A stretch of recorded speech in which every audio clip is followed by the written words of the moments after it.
Isolasi protein merupakan suatu cara yang digunakan untuk memisahkan protein dari makromolekul lain yang tidak diinginkan.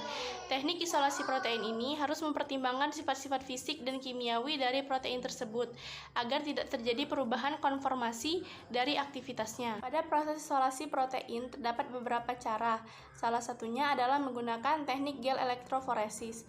Teknik ini memiliki fungsi kerja yaitu memisahkan protein berdasarkan berat molekulnya dalam suatu tegangan listrik tertentu. Teknik ini menggunakan loading buffer yang berfungsi untuk mendenaturasi protein tersebut, sehingga protein yang semula tidak bermuatan menjadi bermuatan negatif. Molekul sampel yang bermuatan negatif akan bergerak melalui dalam matriks gel menuju ke elektroda positif. Pada video kali ini akan dilakukan percobaan identifikasi protein. Sampel yang digunakan yaitu kaldu sapi dan kaldu ayam. Untuk reagen yang digunakan yaitu cuka, kemudian air garam, dan air sabun.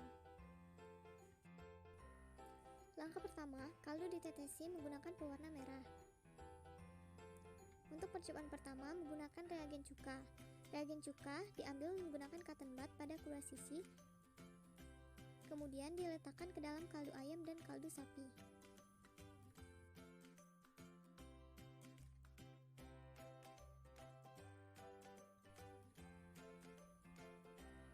Pada kaldu ayam tidak terjadi perubahan.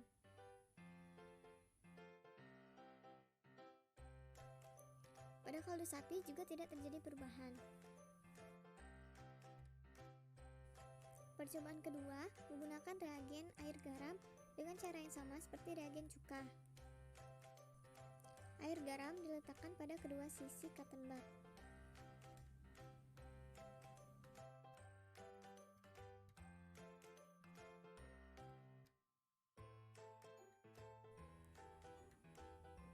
Pada kaldu ayam terjadi sedikit pengendapan.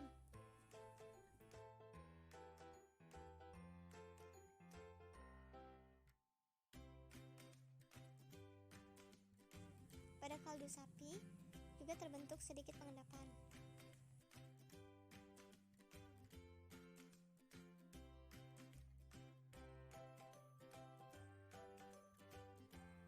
Selanjutnya menggunakan reagen sabun.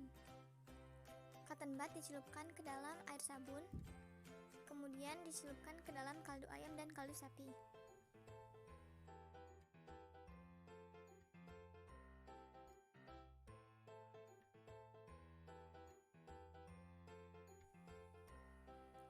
Pada kaldu ayam tidak terjadi perubahan.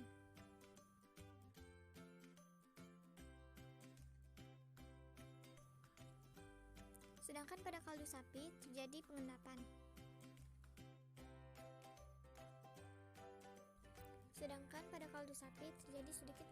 Berdasarkan hasil pengamatan yang sudah diamati, terdapat dua sampel yaitu kaldu ayam dan kaldu daging. Nah, diberi 3 perlakuan yang berbeda yaitu diberi sabun, garam, dan cuka.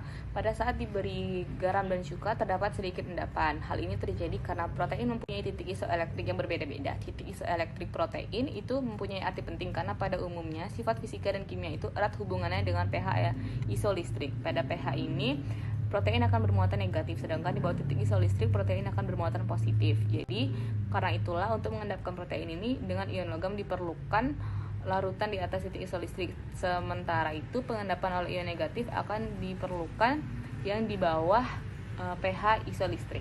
Metode salting out ini akan menyebabkan terjadinya pengendapan karena meningkatkan solubilitas dari protein. Nah, proses dari isolasi protein ini sendiri konsepnya sama dengan isolasi DNA. Hanya saja isolasi protein menggunakan buffer lisis untuk melisiskan sel. Ada pula faktor-faktor yang mempengaruhi dari isolasi protein. Yang pertama itu ada suhu, pH, radiasi, pelarut organik, ion logam, enzim-enzim, perlakuan mekanis, dan penambahan garam. Jadi kesimpulannya untuk kaldu ayam memiliki lebih dari 19 asam amino esensial dan non-esensial yang mudah diserap seperti argin, glisin, dan prolin. Semuanya merupakan bahan penyusun protein dan penting untuk kesehatan pencernaan dan dukungan sistem kekebalan. Untuk kaldu sapi, yaitu kaldu tulang sapi yang dapat membantu memasok asam amino sebagai bentuk protein hewani yang terkandung dalam tulang. Asam amino ini penting untuk pemulihan dan meningkatkan energi pada otot. Dua hal inilah yang memegang peranan penting untuk menjaga kebugaran tubuh kita. Untuk kaldu ayam juga memiliki protein kolagen yang dapat menghasilkan asam amino penting.